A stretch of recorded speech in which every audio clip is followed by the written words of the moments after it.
At 10, it's a scene rarely witnessed in nature, let alone in a suburban neighborhood. A bear attacking a deer. If you've lived in Colorado a while, you probably know that bears are typically scavengers, dumpster divers, if you will.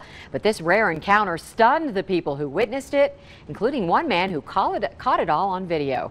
News 5's Zach Faxon spoke with that man exclusively and joins us now live with a story you'll only see on News 5. Zach? Elisa, the encounter was so dramatic that we're choosing not to show the video as it may be disturbing to some viewers, but it's available online and it's been viewed millions of times since it happened last Sunday.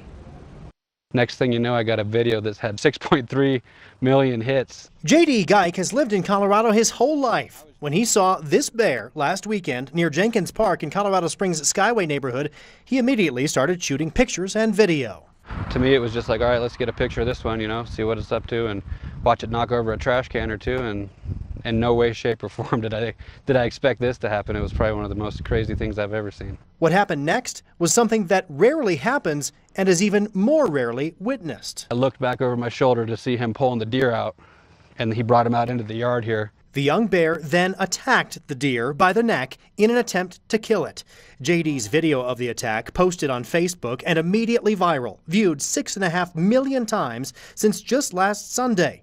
Neighbor Philip Wilburn surprised to learn of the attack right down the street where he lives. It's one of the things you have to realize with living in this neighborhood so close to the mountains that that's how nature works. What we found out was that deer did have an injured back leg. It was I believe it was a broken back leg. Colorado Parks and Wildlife says, though rare, bear attacks can happen, especially on young, injured animals. This bear was actually doing exactly what bears are supposed to do. It was taking out sick and injured wildlife, which is how Mother Nature works.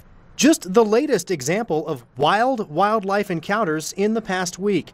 This elk in Evergreen chased a runner and his dog, trying to protect its fawn. Also in Evergreen, a bear got in one family's pickup, totaling the inside in a frantic attempt to escape.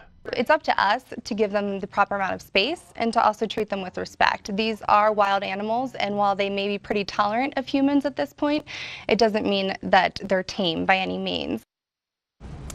Now, Colorado Parks and Wildlife says the deer in Skyway was not killed by the bear, but it was mortally wounded. A CSPD officer put the deer down, and then parks officers removed the carcass. As for the bear, since the encounter was wildlife on wildlife and it didn't present any immediate threat to people or pets, it was allowed to run free. If it causes trouble again, it could be tagged and relocated.